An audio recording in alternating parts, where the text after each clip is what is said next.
Your Words Destroyed My Planet, the stream series. The edited version. Originally streamed live at twitch.tv/dualitiesdownfall. More information in the description. This is... Your Words Destroyed My Planet. Chapter 46.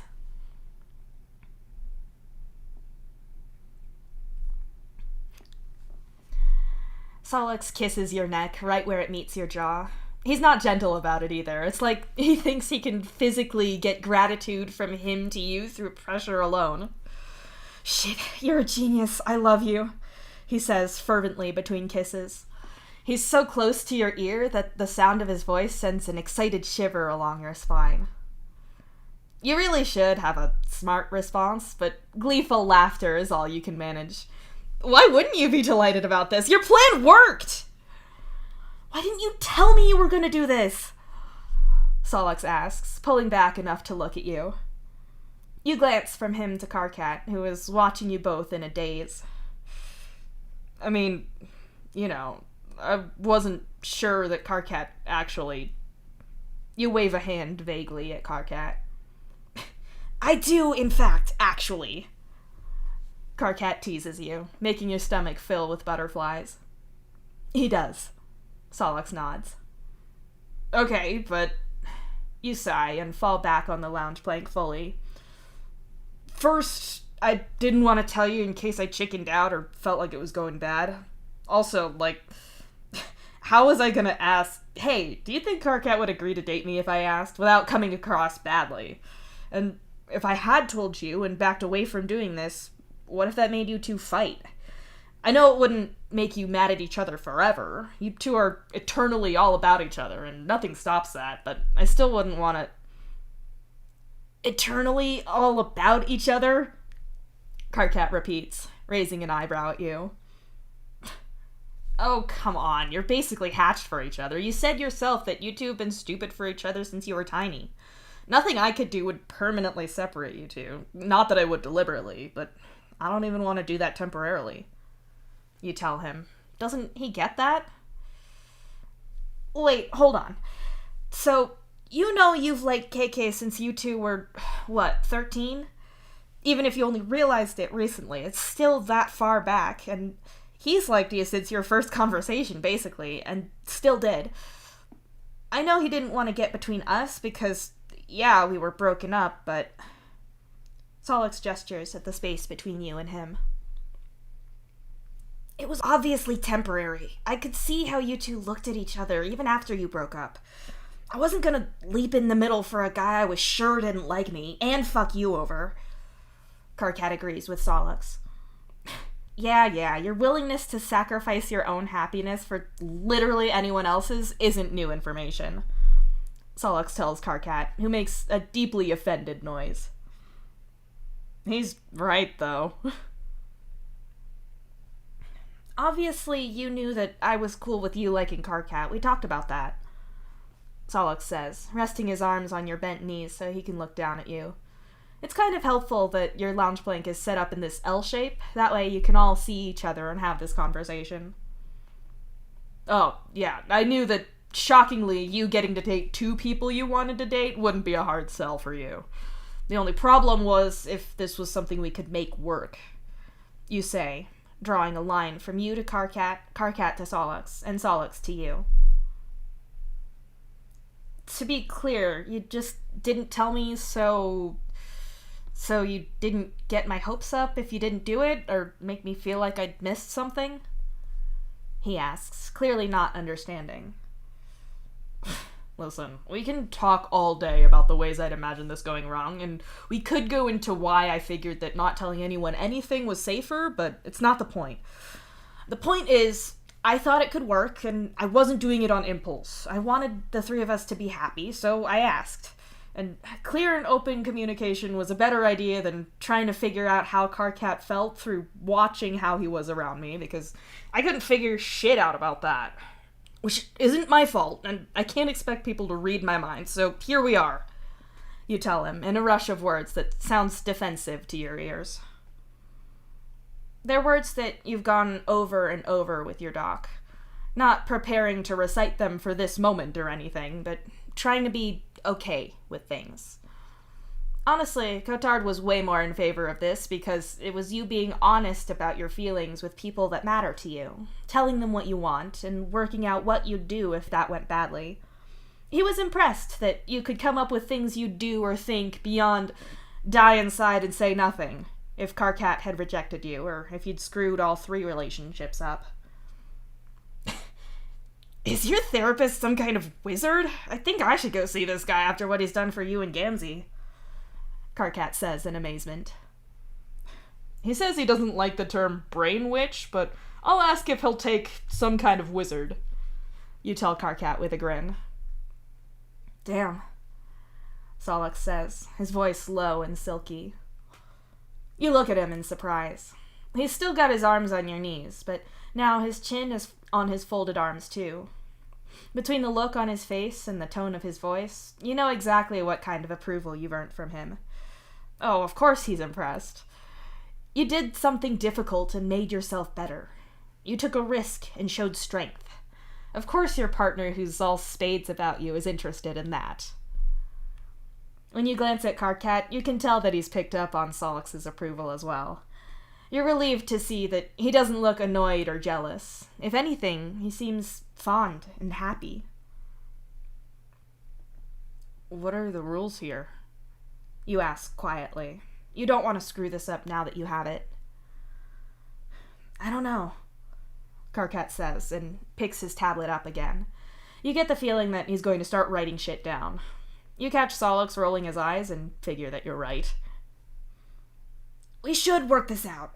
I don't think I have any problems seeing you get affectionate with each other, but I think... Look, I've always made sure that people aren't naked on the lounge plank that I sit on to eat dinner and relax. Could we at least agree to that? Karkat asks with a sigh. What? I can't believe you'd do this to me. Sure, we have 3 considerably bigger beds, but what if I wanted to let one of you deflower me on this lounge plank? Tyranny! Yeah, man, I can agree to not just instantly getting it on top of communal furniture. You snort. It does seem like you'd be tempting fate for someone to fall on the floor.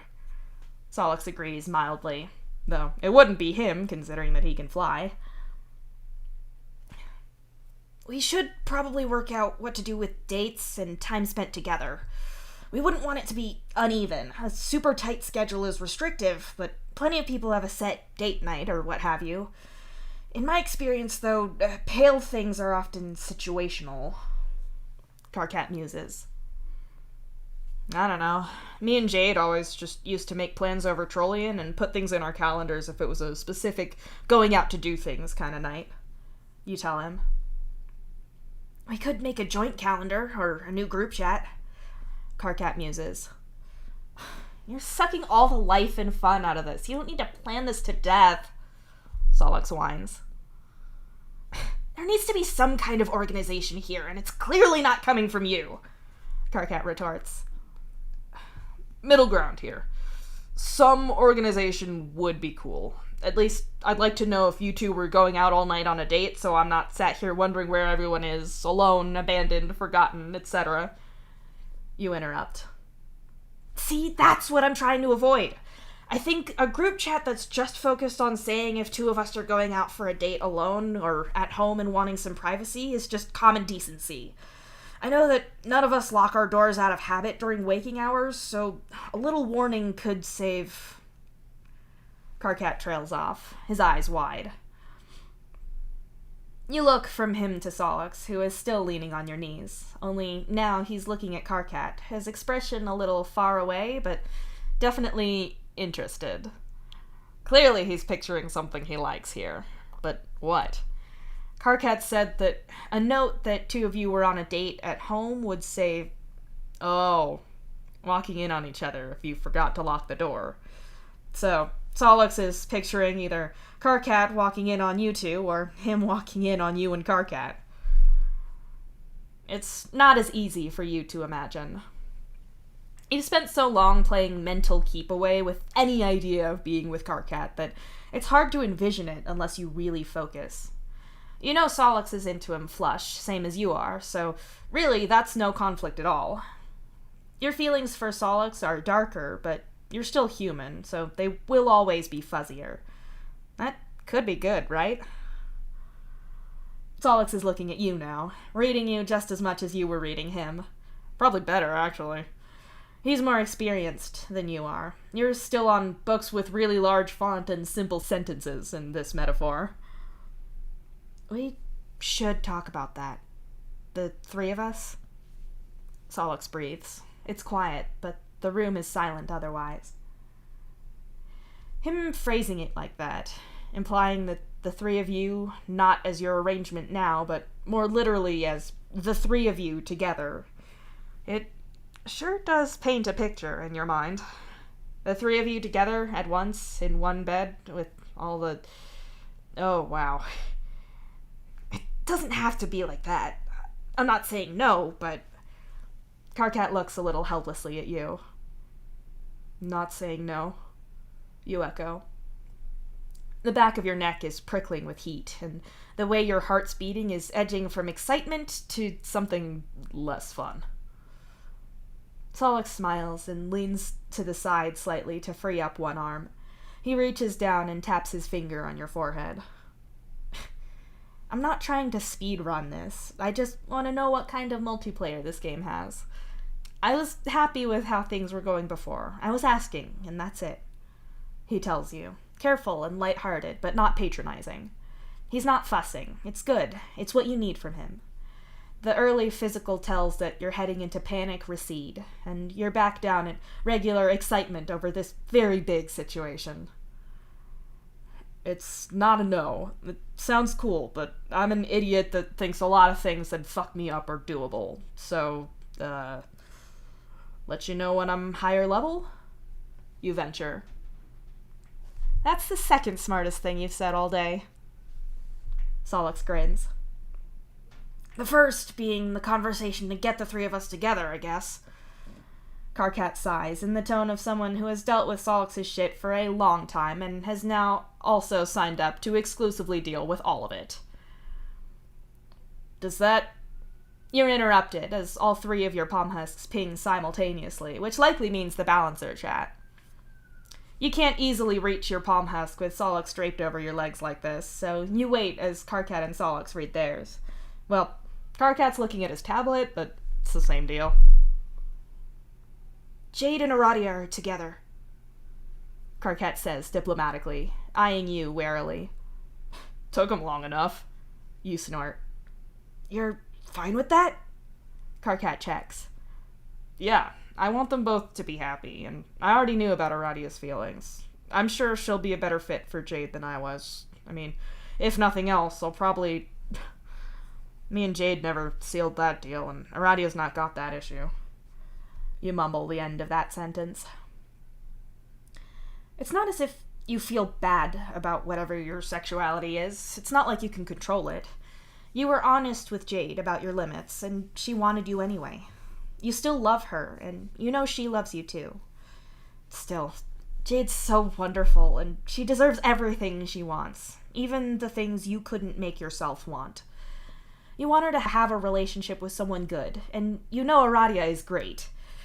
You want Jade to have a relationship that's fulfilling in every kind of way, including physically. She deserves that, but part of you still wishes you could have been that for her and wanted it as badly as she did. Oh, A's gonna have no problem there. She's the fucking best. Best at fucking, too. Hey, we've got to tell the balancer chat about us, right? I'll do that. Solix says, already typing and not looking up. You catch Karkat's eye. He's got the expression on his face that tells you loud and clear that he's now really worried that he's not going to compare to Aradia in bed. You're nervous about your lack of experience, but at least you're in a different color of affection to Karkat and Aradia. You might not have any sexual experience, but Solix has no pitch experience either, as far as you know. But flush to flush is something that you can compare easily, and Karkat doesn't look confident about that. You're pretty sure your own face is broadcasting the wince of pain from Solix reminding you that you never got anywhere sexually with Jade, and that now Arati is going to be making up for lost time. You're happy for her, but still, ouch. That wasn't a dig at you, and you're pretty sure that if Solix wasn't absorbed in whatever he's typing right now, that he'd be horrified and hate himself for making you feel shitty. You try to make a mental note of why that felt shitty so you can talk to your doc about it next time, even though you're sure you can work that out yourself. You have a way with words, Karkat grumbles.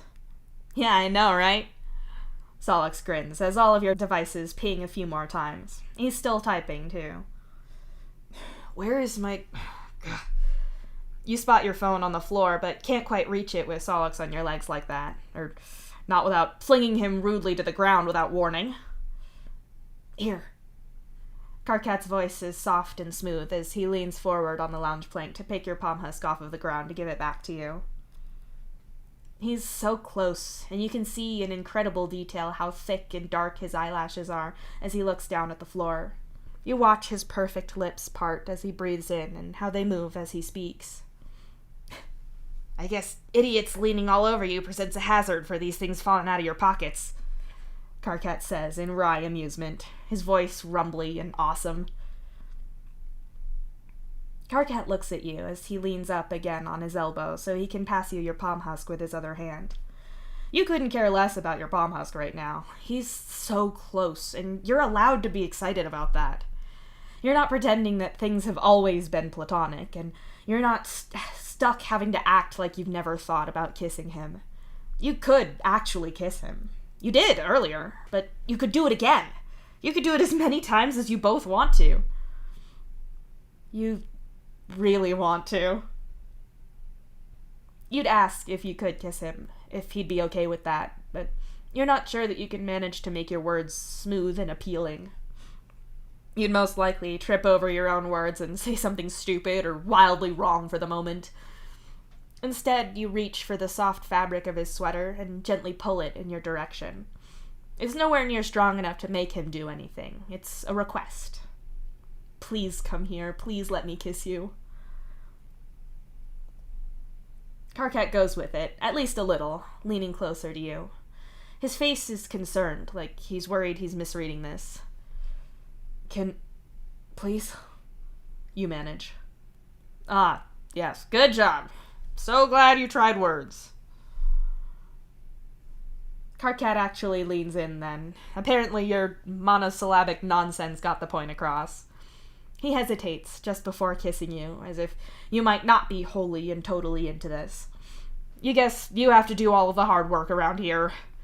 You close the minuscule gap, and then Karkat kisses, trademark, are a thing that's happening to you.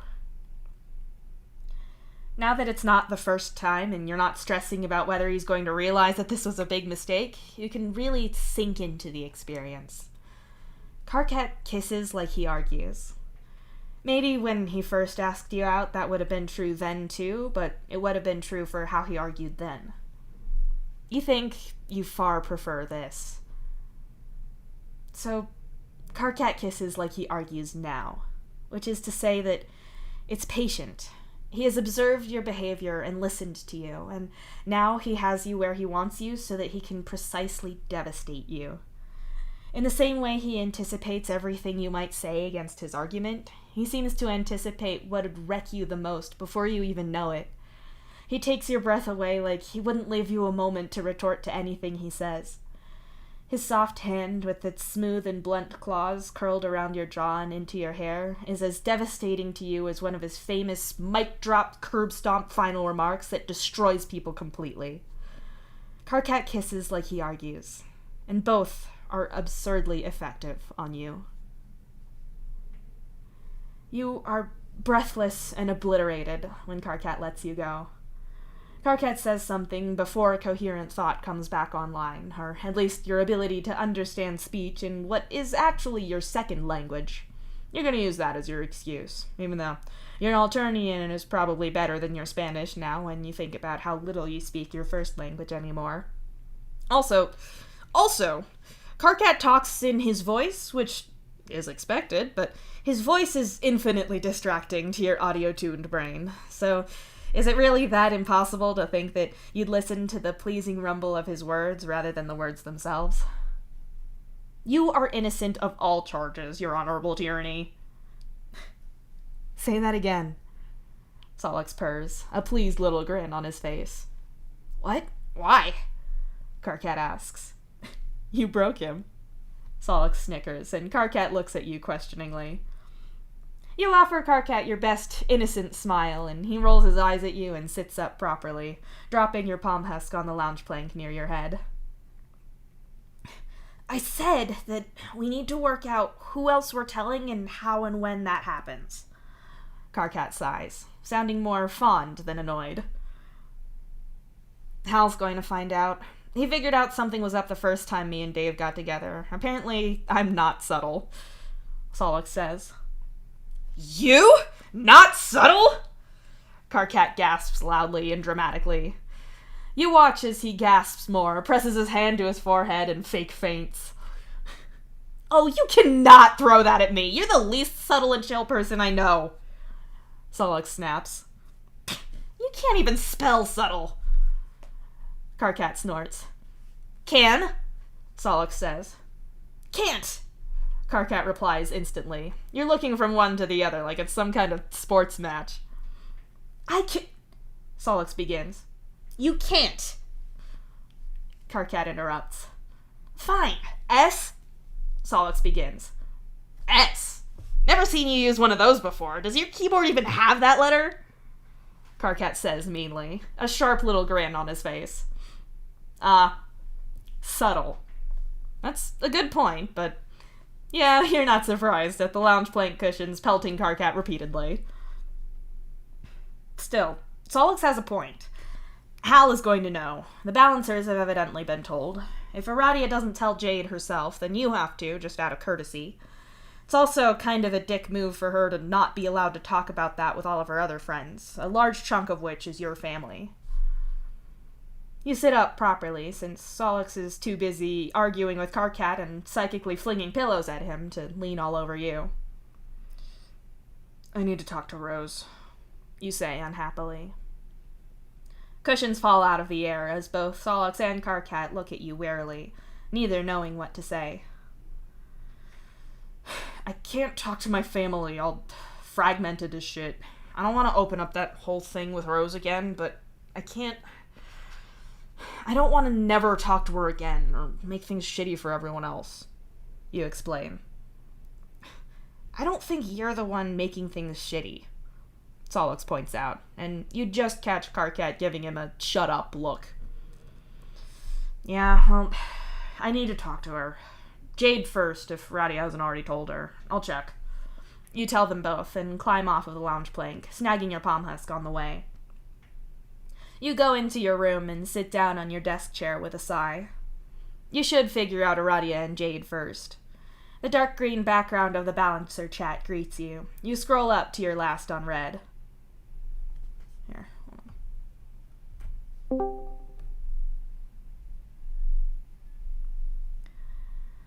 So, for the sake of identifying changes for things we have to be aware of socially, I should probably say that I'm dating Jade now. Aw, that's cute. You got to date your crush. I am honestly not sure if you're being sincere or not. Yeah, sounds a little passive-aggressive. I'm happy for you, Inverted Sister. Moving on and all. I assume Lyca's chill about it. He's incredibly chill about it, and I'm happy for you both too. All I'm saying is that getting one of your crushes to date you is cool. Kind of beginner noob shit, though. Wait, how the fuck do you have 2 colors and 2 names? I'm incredibly cool. Get on my level. I happen to be dating both of my crushes at the same fucking time. Oh my god. Lyca and Hematocrit? Yes. That's just how cool I am. Wait, bear it back. They're making out. Oh, wow. If he's joking, I'm gonna be real motherfucking pissed. That shit's not funny. I'm pretty sure he wouldn't joke about that. Are you okay? It ain't about them two. Everyone fucking knew about them, and it's not like I've got a goddamn frond to stand on when it comes to dating. I'll just be pissed if he's lying, because he needs disabusing of the idea that he's a funny motherfucker when he's not. The fact that Solix can sometimes be an asshole is an immutable fact that I'm stating for the record, but that doesn't mean that assholery is what's taking place here. Assholery? Shh. The real question is that it sounded like Laika and Hematocrit were making out with each other there.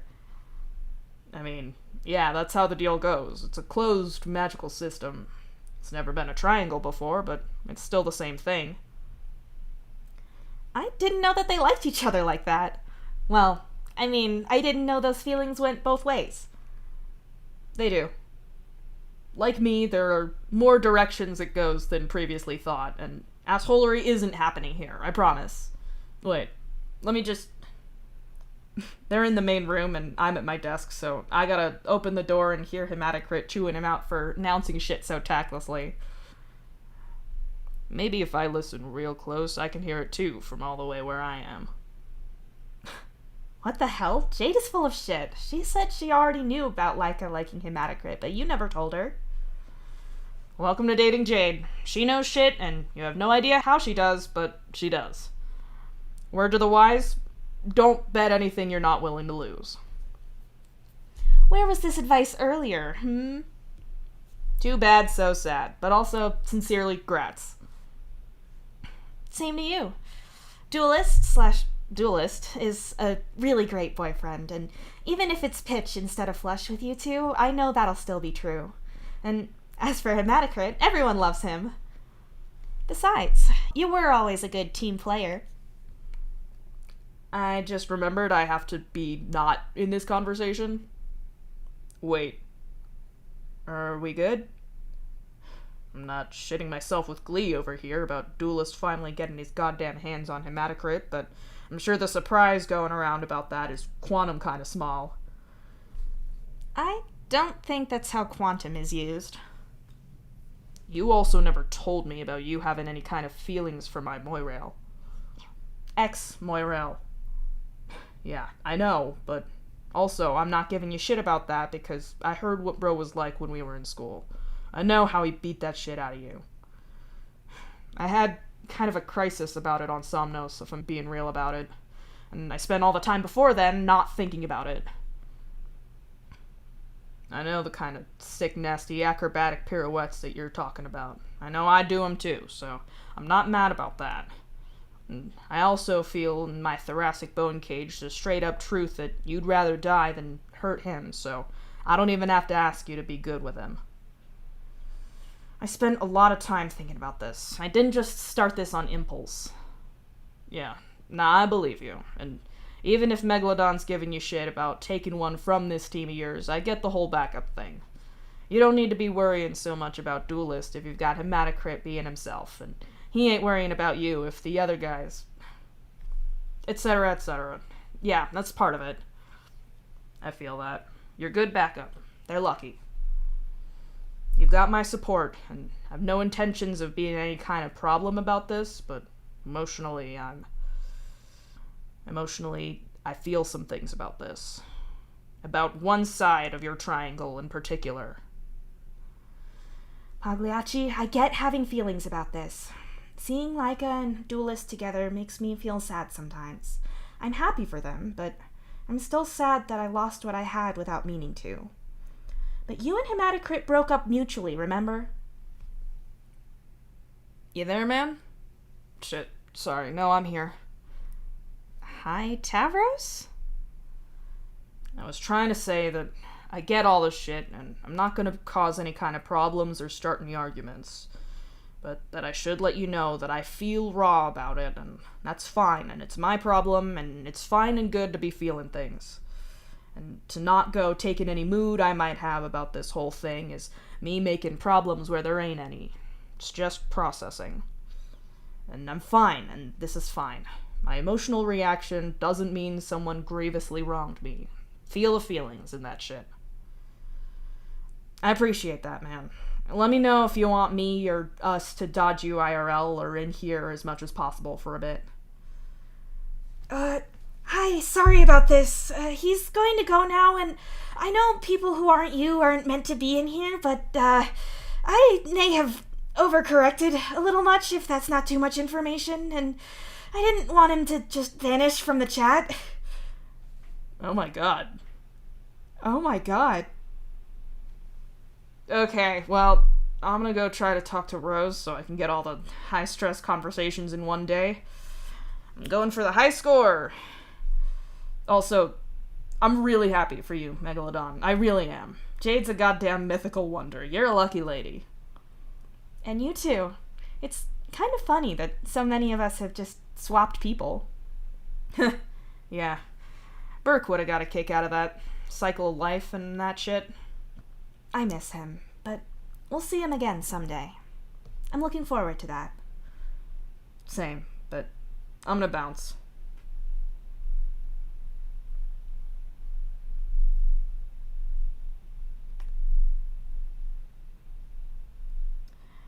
That was a hell of a conversation. You get what Gamzee means, though, about how you can mentally be okay with something, but your emotions haven't got done with the feelings you had originally. On that note, you should really talk to or not?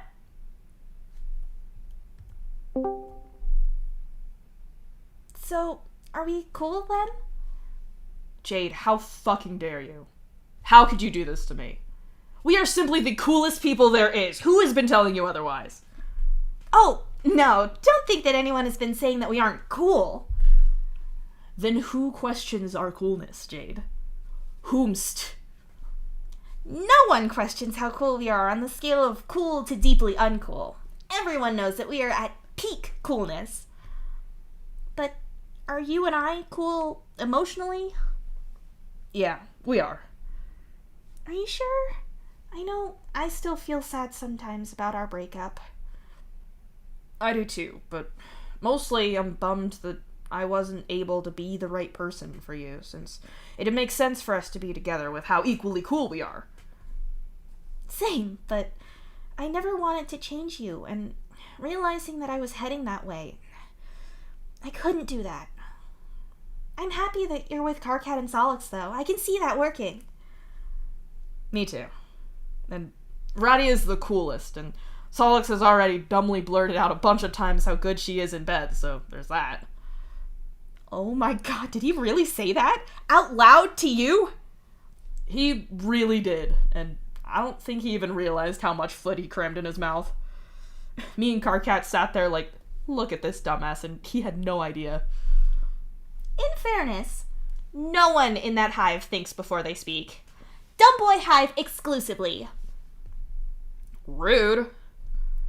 Ignorance is bliss, as they say, so I am sure you three will be very happy together. Oh, wow, I see how it is. This is homophobia, isn't it? Well, neither Solix nor Karkat are gay, and did you even come to a decision about yourself? You seemed very uncertain about definitions before. Listen, we're not going to let matters of how gay we are or are not change the fact that this is clearly homophobia. Sure. I think I will go kiss my girlfriend now. I'm reporting you to HR. HR being Karkat. And reporting being smacking him on the ass? I don't think we've reached that base yet. I have!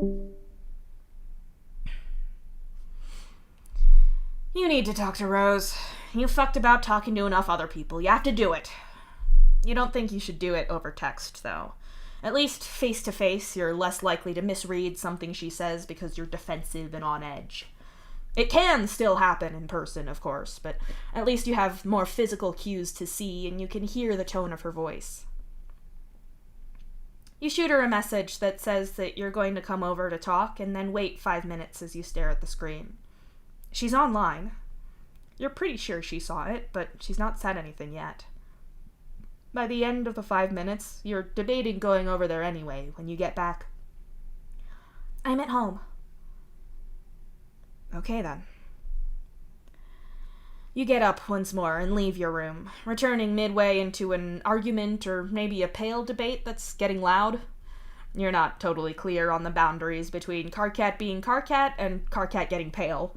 Probably because he's not great at keeping that line either. Already fucking hates me, so Solix insists. That doesn't mean deliberately antagonize him, Karkat interrupts. You seriously think that me playing nice is going to come off as polite and not underhanded and shitty? He knows how I feel about you, always has. Me acting like this came out of nowhere is just me dating his ex and then insulting his intelligence on top of that. Solix argues. Okay, but this is not a binary choice. There were better ways to do that, Karkat insists. You lean over the lounge plank and see the unread messages count on their abandoned devices. You should really catch up with the chat, you tell them. Why? Solix asks suspiciously. Read it and find out. I'm going out to see Rose, you inform him. Are you sure that you're okay with that? Are you sure you want to go alone? Karkat offers, all worried for you. I can't take a goddamn chaperone every time I have to speak to one of my siblings. I'm a grown-ass man. A grown-ass man who will absolutely run away if shit goes sour and then come home and cry into a pint of ice cream or something. You mutter that last part unhappily, but if you make some progress and have to bail, then that's still progress, right? Right? Karkat gives you that narrow-eyed look of intense focus on judgment, that X-ray kind of scrutiny. You said that you weren't any good at working out if I had feelings for you or not based on the things I said and did, Karkat says slowly, still watching you as Solix reads through the messages. You're not sure why he's taken such a sudden turn, but at least it's not scrutiny about Rose. Yeah, I'm not great at that, you admit, and gently run your fingers through the hair at the nape of Solix's neck, since that's a thing you can do now. The happy sigh that earns you is incredibly gratifying. So, what you were eating in that ice cream dream, was that you trying to work out how I felt? Karkat asks suspiciously. The ice cream was the connection. Ah, fuck, he's onto you. Oh shit, I'm gonna be late to see Rose. I gotta go, you say hastily, and quickly walk around the lounge plank. It was, wasn't it? You were deliberately trying to get a rise at... You don't hear the rest of what Karkat says. You're far too busy sprinting down the hallway away from that conversation. Solix messages you about 5 minutes later to tell you that Karkat has filled him in about the dream and that he thinks that is the funniest shit ever, and he owes you two high fives for that. You head to Rose's place, your head swirling with thoughts about how this will go and what you're really asking for here. You try to... Your doc has said before that your fear that you're all pretense and no substance isn't really founded, that it's more that you don't listen to your own feelings and wants as much as you should. Instead, you follow routine and habit. You fall into a role you've made and don't listen to yourself. That's what makes it feel fake. You could go over there and eat humble pie or whatever you want to call it. Say that you were hurt and scared, so that's why you acted the way you did. It wouldn't be hard to let your family fill in their own reasons for why you acted the way that you did, keeping secrets and what have you. They're already well set in the idea that they know more than you. It wouldn't be hard to play along. Thinking about that makes you feel hollow and awful.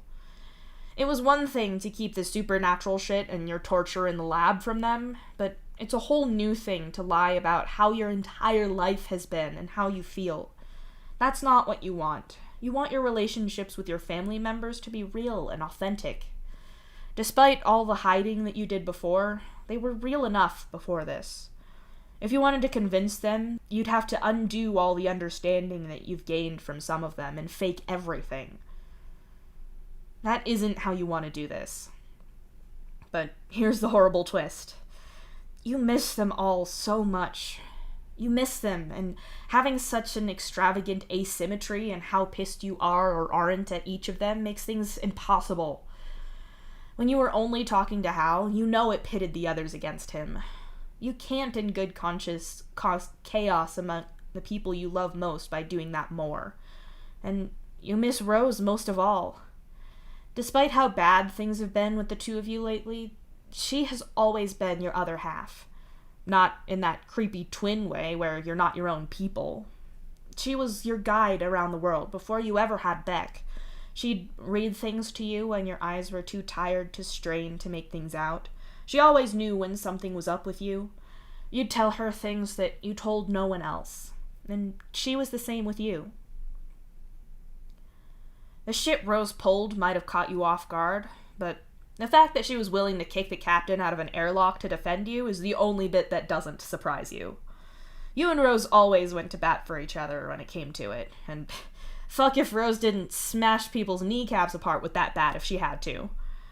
Of everyone who didn't know about the Void or what you went through or any of that shit, she knew the most. You talked about being stressed, your work isolating you, and how the things that your parents did in that lab gave you nightmares, even if you didn't tell her why. You need your family back. You need Rose. None of that changes how much they ripped your fucking heart out, or how much the way they acted insulted you and stabbed you in the back. Nothing can undo them exposing you to the whole ship, or the possibility that if or when the ship has open contact with the rest of the fleet again, that all that might spread. You can't delete all of the files from every device. Sure, Hal and Solix are obliterating the last traces of the virus with the rest of their team, although even that is proving tough. But you couldn't stop people downloading your mother's files when they were still up, and saving those videos. People have edited them and reshared them. You've heard all about it. There's no way to intelligently scan every file on the ship for that without grossly violating everyone's privacy. Not to mention, there are ways of hiding what you're doing by skirting the edges of the network. That nightmarish genie is out of the bottle and is only going to go further. That doesn't go away with an apology. Cotard has edged around the topic as much as you'll let him. Some things are still too raw for you to discuss with him. He made the point that you can make peace with a person and not forgive what they did. You're pretty much fine with Hal now, so long as you don't think too deeply about him sitting in your hive and willingly being part of that plan. You're never going to be okay with him exposing you like that, but you're repairing the rest with him. You actually chatted to Aradia one night about it. Not about what your family did, but how everyone else treats it. People looked at your files at first because they were curious about whether this was real and if there was truth to the autoplayed summary your family made. You get that. You get not knowing what was in them and wanting to know what was happening with this ship-wide virus. That's scary shit. From your point of view, as soon as it became clear that your mom was torturing people, plenty of people, not just you. As soon as that became clear, as soon as they read a write-up of the methodically awful things she did to you or anyone else, as soon as they saw a video, they should have shut it down. Aradia made the point that people aren't like that. You know what happened was real. They might not be sure. Not doing anything or not changing what they're doing feels like not making a decision. Inaction feels safe and more morally neutral. They tell themselves that they don't know if it's real, kept going because they were shocked or couldn't look away. People talk about it and share it because they don't know how to process something on their own. You weren't all that swayed by that. Not until she pointed out how the non-sailors you have to take on missions sometimes act. They do stupid things because they aren't trained to respond to situations properly, to know that freezing is still an action and it can be disastrous. How you can explain that information is top secret and still catch them casually chatting about it with other people. People can be fucking stupid. You understand that a little, even though this feels like a different situation. You still can't be okay with it.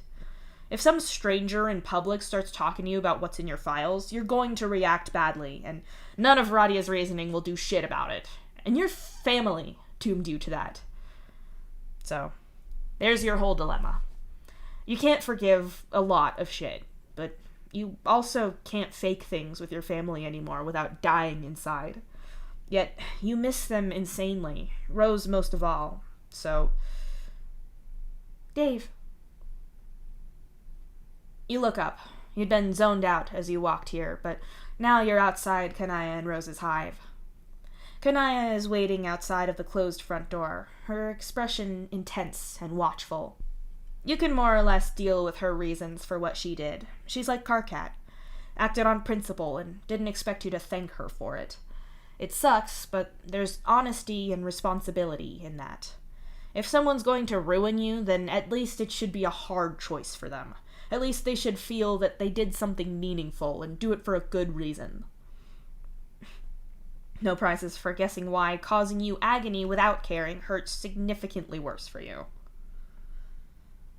Kanaya, are you out here to tell me to go home? You ask. Maybe Rose backed out but didn't want to talk to you to tell you. No, I am... Truthfully, I am anxious about this. Rose has not been doing well since last time, and although I know that things between you can't be resolved without talking things through, I am worried that things will get worse. She says, picking her words carefully. I don't think either of us were great last time. You admit. Kanaya relaxes at that. You not being blind to how that clusterfuck went presumably gives her some reassurance that you're not oblivious to how Rose feels. I don't want to talk about all that shit. I just want to talk to her. You add. Message me if you need me. I'll only be out there in one of the cafes. Kanaya says, waving a hand to the walkways outside their apartment stem. You nod, and she nods back. Cool guy and classy lady mode. She leaves, so then it's you and the shut door. The intimidating shut door. The door between you and your twin. Okay, no, if you don't press the bell, you will psych yourself out. You definitely can't bail because you told her you were coming over and Kanaya saw you. That'd make things worse between you and you'd be pissed at yourself for it. You press the doorbell and wait. When Rose does open it, she looks like she's just woken up, which is a little weird for this time of day, unless she's switched time schedules without you knowing.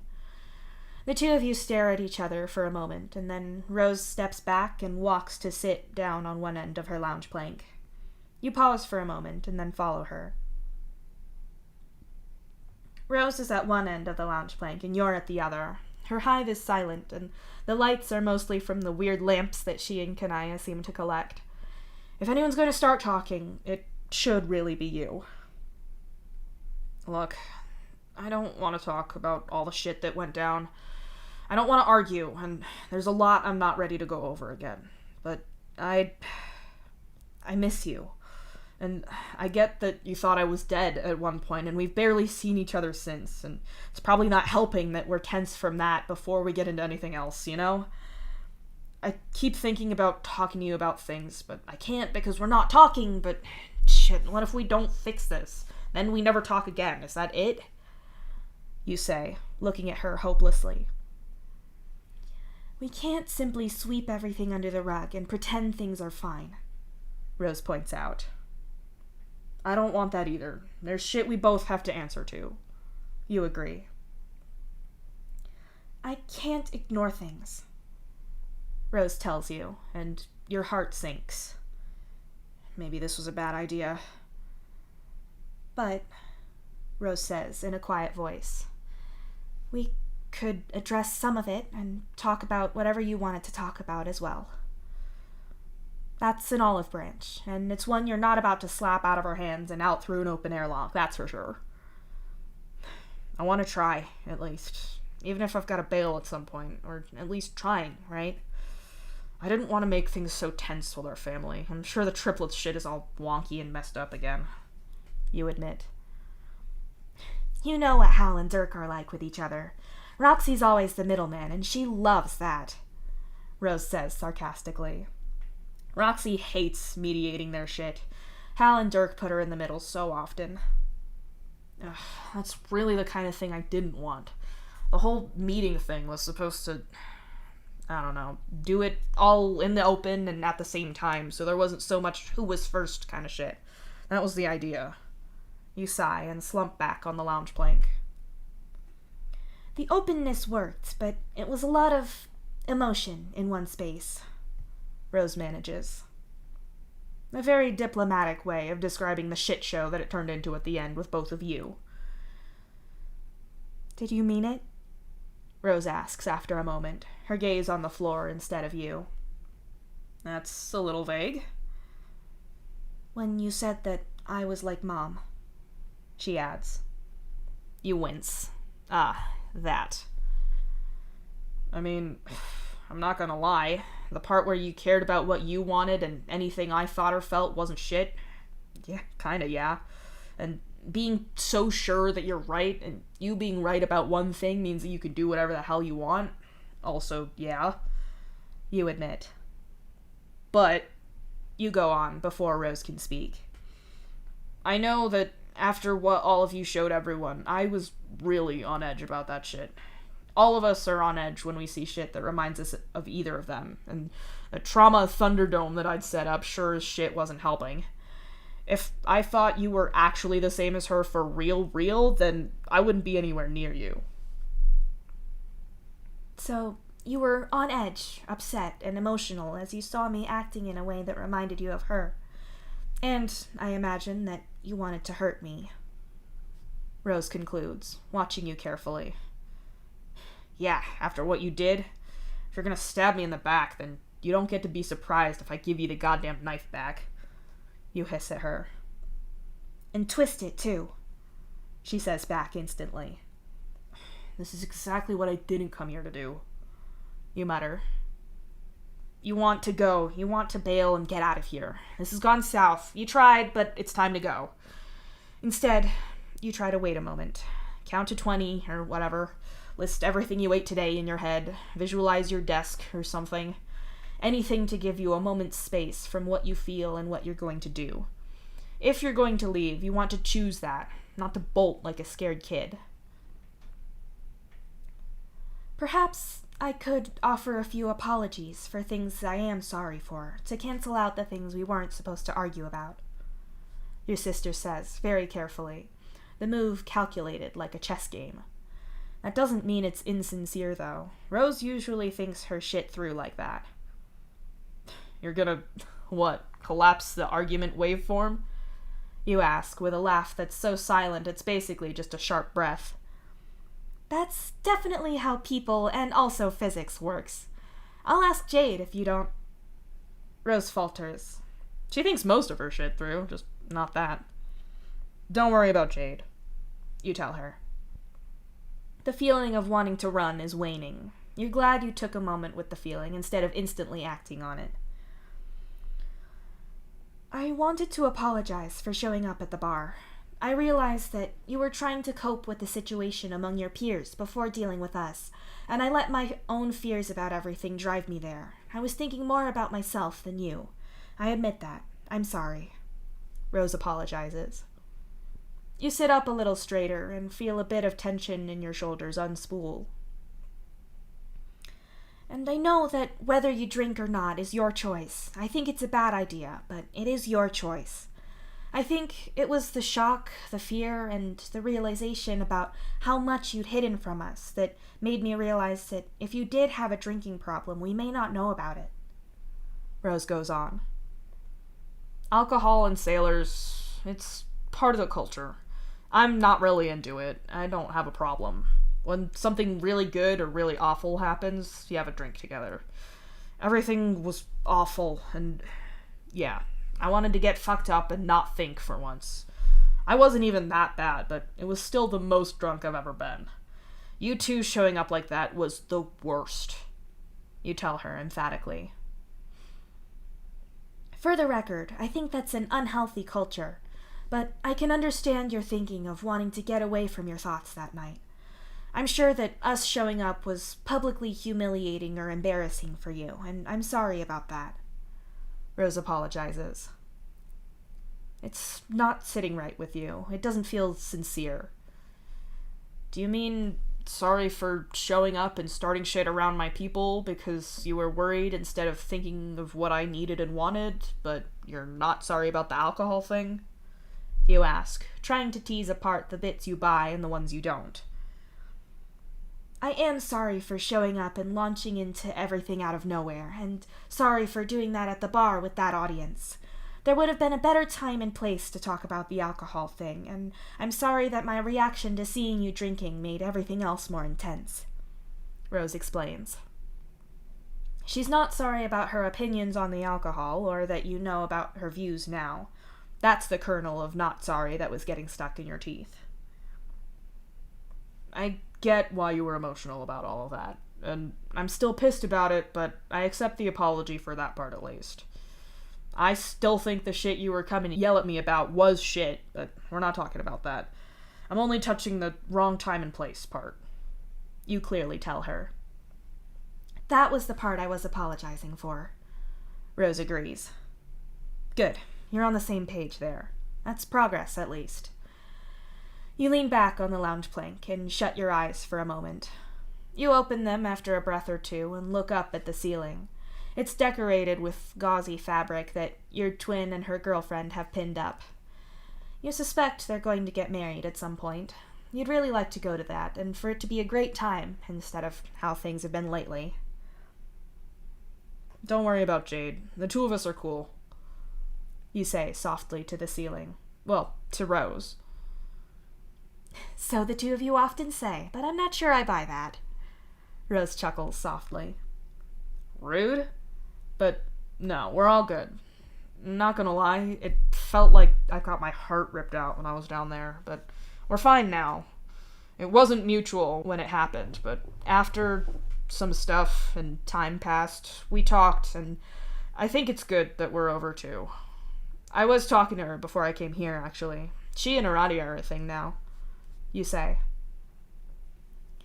How do you feel about that? Rose asks, making you fight not to laugh at the cliché of that question. Mostly good. Probably 95% good. They're both awesome, and they're gonna be great together. Plus, Solix has dumbly blurted out how great she is in bed, so I'm super glad that his ex is gonna give mine the boning she deserves. You snort. Oh my god, why? Did he even realize how that sounds? Or does he not even know about you and Jade and your boundaries? Rose asks. Oh, he, actually, I'm gonna backtrack a bit. You hesitate and sit up again. You shuffle awkwardly on the lounge plank before you catch that the discomfort is entirely internal and nothing to do with Rose's furniture. Rose is looking at you with curiosity on her face. This feels normal, and there's a mountain of stuff you're both not talking about, but this is what you missed. Actually, at the time when all this was going down, my whole plan was to get back here and talk to you about this, 'cause I didn't know what to think without talking it over with you. You blurt out. Something in your chest catches, and Rose's eyes get all watery. She leans in as you do, two puzzle pieces clicking together like always. You're not crying, nor is she. Everyone present will testify to this. You're both hugging and holding your emotions in a dignified manner. Anyway, you say eventually. So, the thing was, when I was down there, I was talking to Solix about all of this. Makes sense. He and Aradia were likely the two people who could relate to a breakup like that. Rose says as she rubs at her eyes for no reason at all. Right. And I was around him all the time anyway, since he wasn't really qualified to be there, so he had to be supervised.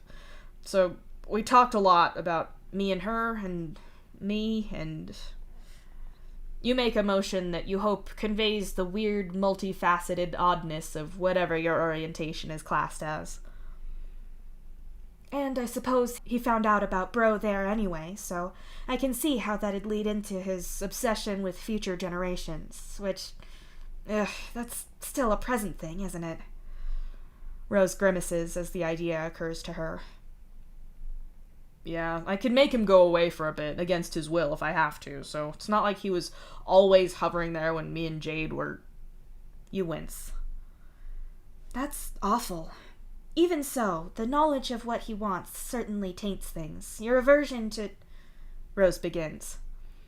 Yeah, so it's funny, you say, far louder than you meant to. It turns out it's not that. It's not Bro's obsession with wanting me to knock someone up to make more striders that made sex with Jade something that I didn't want. That definitely didn't help, but it, You're making intense eye contact with the random ornaments on Rose's desk now, instead of her. It turns out that I was totally and legitimately romantically into Jade, but the rest of that... Your heart rate must be over 1 billion now or something. Turns out that if you're not a woman, then that the other stuff is really not so hard. Or it is, actually. Holy shit. You inform Rose. You're not looking at her. You can't manage it. Which is stupid. Of all people, she's not going to care that you're not into sex with women. At most, she'll playfully despair at your taste in terrible nerds. It's still a big thing to admit, especially from the house you all came from. Bro casts a long and terrible shadow over you all. No matter how much Dad loved you all and supported all of you, it's hard to undo the shame and guilt and wrongness of not being who each of you are supposed to be. Solix? Rose asks. You drag your eyes from her furniture and look at your twin. You're super grateful that she's not dragging you through the routine of how you're valid, how Bro's bigotry sucks, how she still loves you. You know, she knows, so skip it. It was kind of pitch, but yeah, nothing like with Jade. Jade is beautiful, perfect, gorgeous, but Solix... Oh, wow. You shiver slightly as you picture him. The way those two hit your system is like night and day. Aesthetic attraction and romantic love compared to pitch affection and actual sexual attraction, that's a big change. And I couldn't help you with that realization. Rose trails off sadly. I talked to Hal about it a bit. I didn't mean to. Solix tipped him off by being about as subtle with that shit as his goddamn laser face is in a dark room. You snort. Well, wait, it was kind of pitch? Rose repeats, catching on fast, as always. So, we got back, and after Hal talked with me and set out, like, an alignment stat chart of orientation, you start, and Rose rolls her eyes so hard you fear for her eye health. Me and Solix agreed to date. Eventually, he suggested a date outside of the hive, which is the thing you do, and hanging out with him is always cool. Was it not cool? Rose asks, her watchful lavender eyes staring right through you. Your mouth is dry, so you decide to direct the next part of this conversation to her desk again.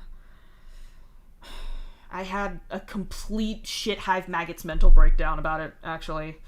Ended up in the hospital from how bad that panic attack was. Worst first date ever. I'm in therapy now, and I'm not talking about that. So, we broke up because the new relationship thing was stressing me out too much and not helping. I got my shit sorted a little. I organized that whole clusterfuck with all of you to try to fix my problems all at once, but I've got a better handle on things now. You tell her desk. I'm not going to ask who your therapist is, but are they good? You'd been very firm before about hating the idea of anything beyond the mandatory things you've had to do before. Rose asks, ever so carefully. You nod. It's too much to talk about your doctor. You told her that you're seeing someone. That's already more information than you were planning on handing over, and you're not giving her more than that. Rose is not your mother, but letting her get any access to your therapist is an absolute no. So I'm doing kind of better, which I guess is partly why I'm here. I figured I could handle some of this. And I wanted to tell you the other part. You continue. You want to be very careful about this, because you know the conclusions that Rose will draw. The correct conclusions. Fuck it. May as well address that before she gets there. You look sidelong at Rose and do your best to make it so she can tell how sincere you are when you speak. You didn't know that bro was listening when we were talking at the time. I couldn't tell you. This isn't on you, but when we were friends with Karkat early on, you made a thing about me liking him back. You know, when you worked out that he had a crush on me, and when he eventually told me later. I denied the shit out of it because I had bro around me all the time, and I couldn't make him fuck off then, but I couldn't... You falter. He used that against you. He used what I said against you. Rose whispers in horror. You didn't know. You couldn't know. Besides, you dropped it when I told you to. You insist. Rose still looks horrified and guilty. You're sure they're all going to have god-awful moments of realization like this, probably for years. You don't blame them. It's not their fault for not knowing that bro was still around and aware. They didn't know how he took that out on you. You never said. You weren't wrong, though. I'm red for Karkat, black for Solix. They're pale-ish for each other. I'm the only genius who was like, the obvious solution to this situation is all of the above at once, please. So, yeah, dating both of them now. Obviously, Solix is radioactively happy, you say. 2 boyfriends. Yes, I expect he is. Rose smiles weakly. I wanted to tell you. We talk about this kind of stuff. It felt wrong not to, you say. And if we avoid each other forever, what if we never fix things and I've lost you for good? Rose asks, speaking the same fear that you've had in your chest this whole time. I know we need to sort our shit out. It's so much and it hurts so bad. I can't ignore it totally, but this...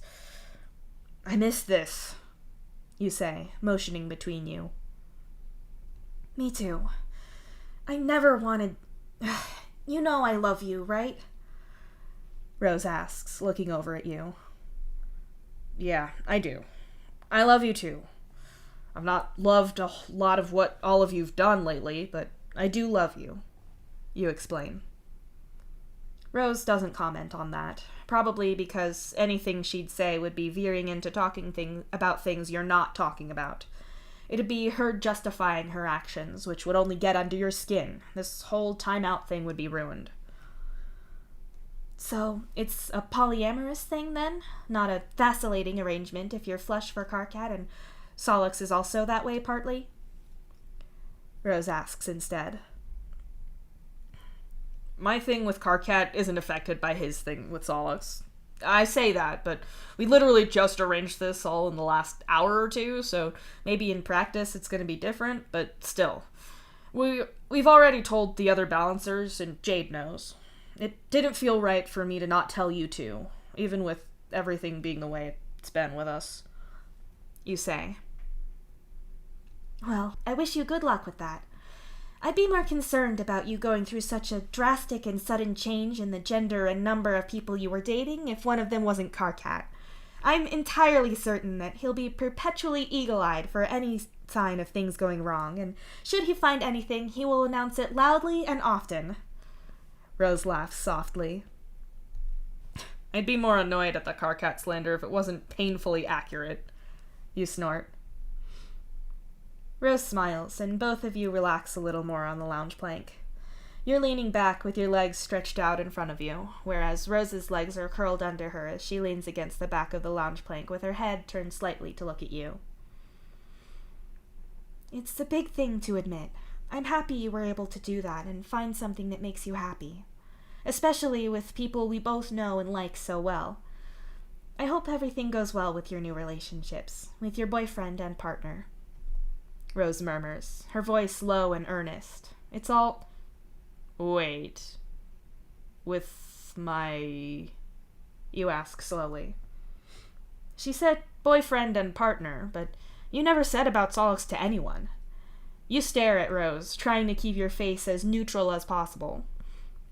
Her mouth curls into that cat-like smile of satisfaction that she gets when she's done something she thinks is very clever. Stating that you're attracted to people who aren't women is very specific. You could have easily said men, given that we were talking about Karkat and Solix. You're not usually so precise with your words, not without good reason.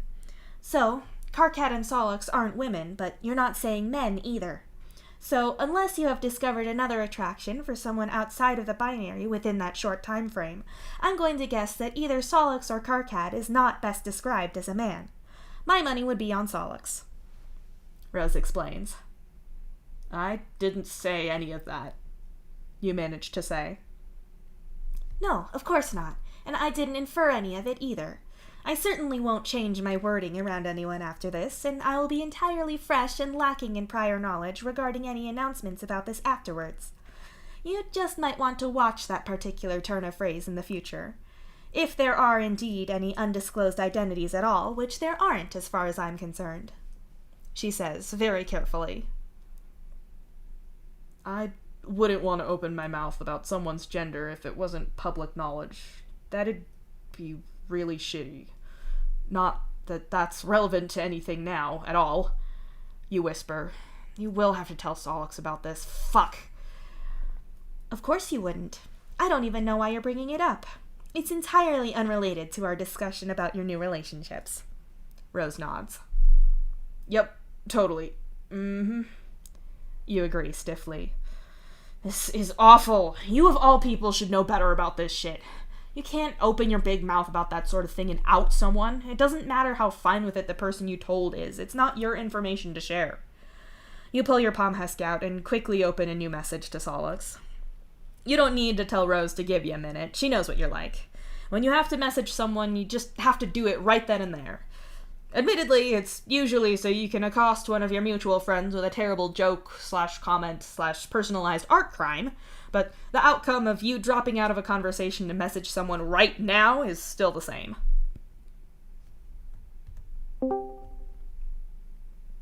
Solix, I fucked up and I gotta know what you want me to do about it. Holy shit, what did you do? You've not even been away for that long. I know, I'm sorry. Okay? Gotta admit, I was expecting some joke about how you're a master of comedically long strings of mistakes and then some weird tangent. Are you good? Not really, but it's not about me. It's about you. Cut the cagey shit out and just tell me what's going on and if you need us there. Also, KK wants to know what's going on because he's caught the mood shift here. Fuck. No, nothing's wrong. Well, there is stuff wrong, but it's stuff I did and that's on me. Dave! Sorry. Okay, I was talking to Rose and trying to mend shit with us a little. I know we still have to sort out the big nightmare mess of what they did out, but it's like the longer I go without talking to her or the rest of them, then the worse it's gonna be, and I might never get back to being close to them, and they're my family, man.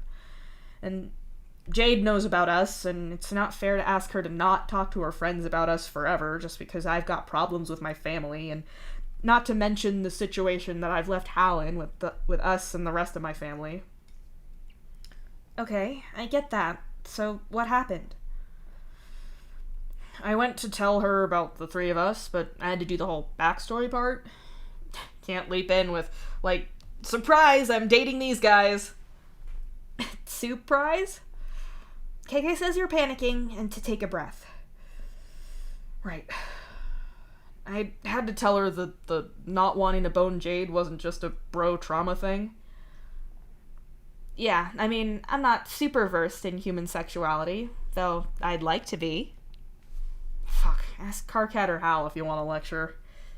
Oh wait, text doesn't do tone. Was that like, I would like to be super versed in human sexuality and would like to read some books on the topic, or was that, I'd like to be well versed in human sexuality if only I had a human who would teach me, wink? The second, although I like how you putting wink in quotes makes it sound like I just said wink out loud. Okay, well, I'm going to put that in a place to think about later. Yes, put me on your to-do list. Wink. Oh my god, I fucking hate you. I'm trying to tell you something serious here. Yeah, but if you're mad, then you're not freaking out. Go on. I was telling Rose about how I was romantically and aesthetically into Jade, and I still am. That didn't stop being a thing, but I was telling you all about me and how I felt after the breakup, and oh shit, you're hot, and oh fuck, I actually had thought the same about Carcat too, so it turns out it's not the problem I thought. That it's not that I didn't want to do it with Jade because of horrible trauma, but because she's a girl and the only people I want to bone aren't girls. I was going to say that it's weird to call Jade a girl, given that she's an adult, but I can't call her a lady. Not after that time she and June challenged each other to burp their way through the alphabet at AA's 15th birthday party, and she got all the way to M before nearly throwing up in a fake plant. I think woman is the word you're looking for. Yes. Okay, so what then? Man, don't you... Actually, that's the problem. I didn't say it turns out I'm only into guys. I said that I wasn't into girls or women or whatever. Rose caught that and said I wouldn't have said that if it wasn't actually relevant. Solix? Fuck, I'm sorry. Sorry, I had a slight stupid my-rail problem there. I had to wrestle my palm husk off of him. It took me a second to work out what the problem was. The problem is that I opened my dumb mouth, and now Rose knows about you because she worked out that it'd be you and not Carcat, and she said she won't tell, but I wasn't meant to let people know. I get that, now, and also, I don't care. It seemed like a big deal before, and I know that this is important. I should know better. For sure, but I don't care. I don't give that much of a shit about Rose's opinion about me at all, for one. Second of all, it's kind of a big deal to me that I don't get to get at least one thing on default settings, given all the other shit I have to deal with.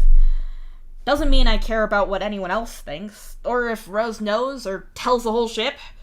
Honestly, I'm halfway sold on the idea of acting like this is old news and pretending that I'm offended that someone doesn't remember this, like I told him years ago.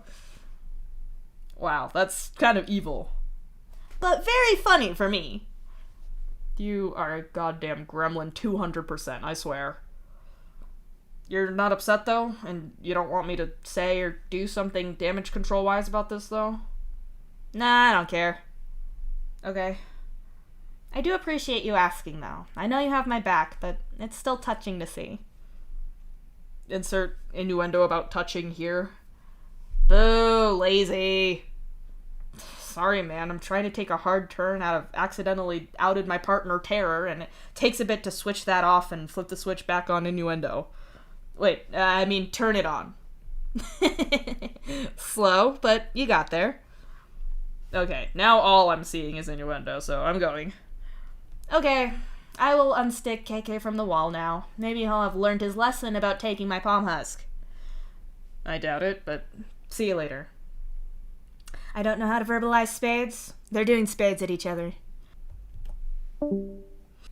Okay. Solix doesn't care. You're okay.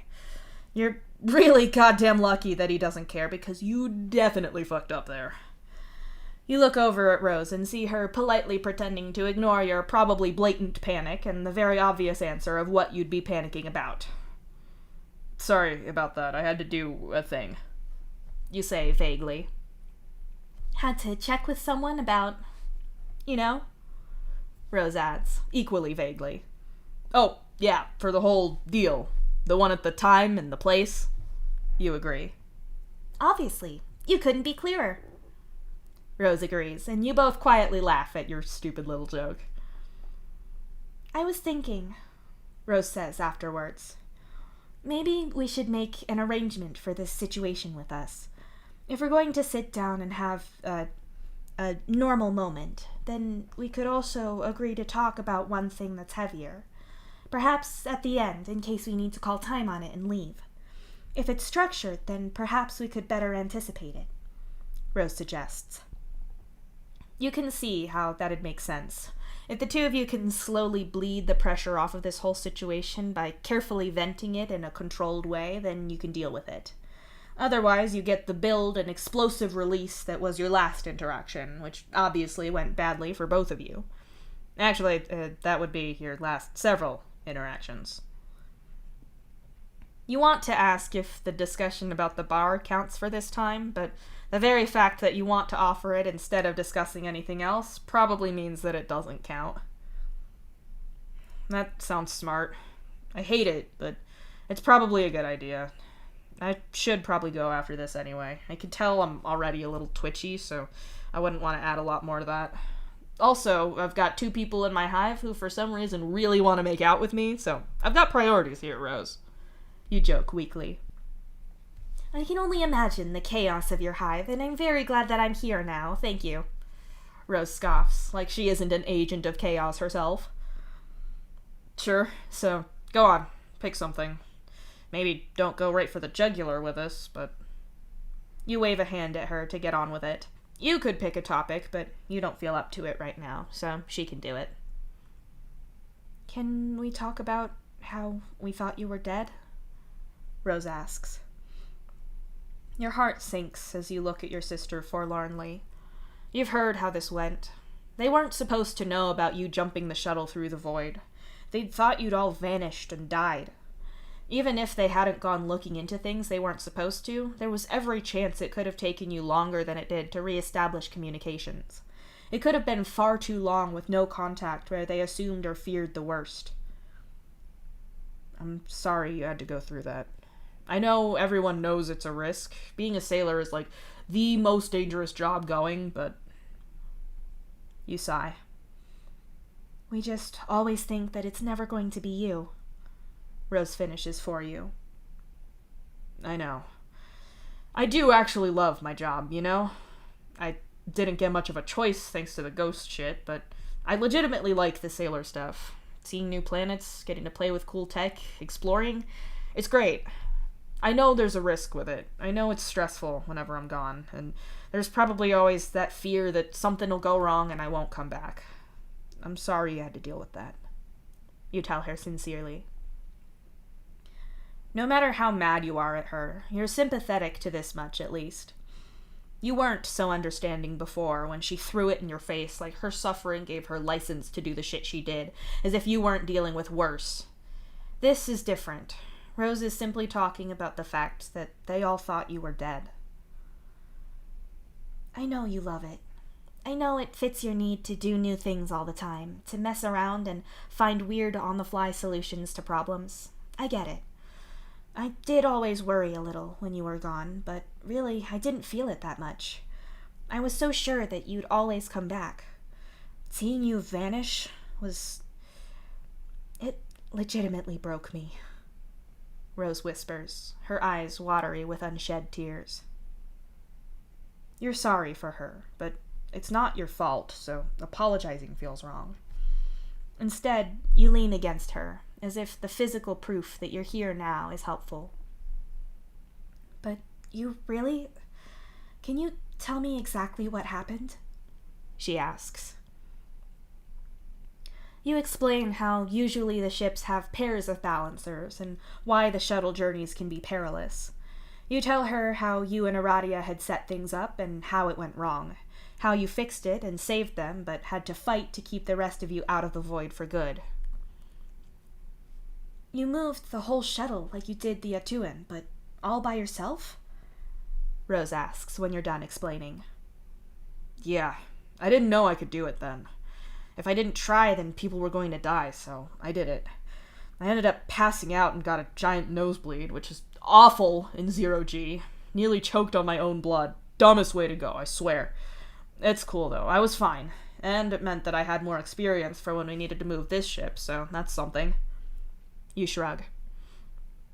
You're talking about saving people's lives like it's nothing, as if it's hardly worth mentioning, Rose says, halfway between incredulous and in awe. You don't like it. You really don't. Don't look at me like that. Don't act like I'm some kind of hero or something. I'm not. I have stuff I can do to help, so when I need to, I do. I can't let people die. There's no big choice here. It's my job. That's all. You mutter. I have thoughts about that, but that's a talk for another time. Either way, I'm very glad that you're alive. Rose says carefully. You don't tell her that you're glad for that too. It'd invite questions about that being new for you. You don't want to think about where Gamzee found you in your dream space, at the edge of the void, having lost so much and had so much destroyed. You don't want to say about that or about how he pulled you back from the void, because it was calling you. You don't want to share that with her. Not now. Maybe not ever. Definitely not now. You're fine now. You're good. Great, actually. You think about how you're going to leave here and go back to your hive with two people who you're lucky enough to date, how they know about the void and its secrets, so you don't have to hide that, how they have ghosts of their own who'll keep Bro away from you. Things are great now. I should get back. We should do this again, though. It seems like it could work. You say, and get to your feet. It does. Thank you for this, Rose says sincerely. You hug and say your goodbyes. When you leave, you feel lighter. Things aren't fixed or solved, but a chunk has been chipped out of the emotional boulder that you're carrying on your back.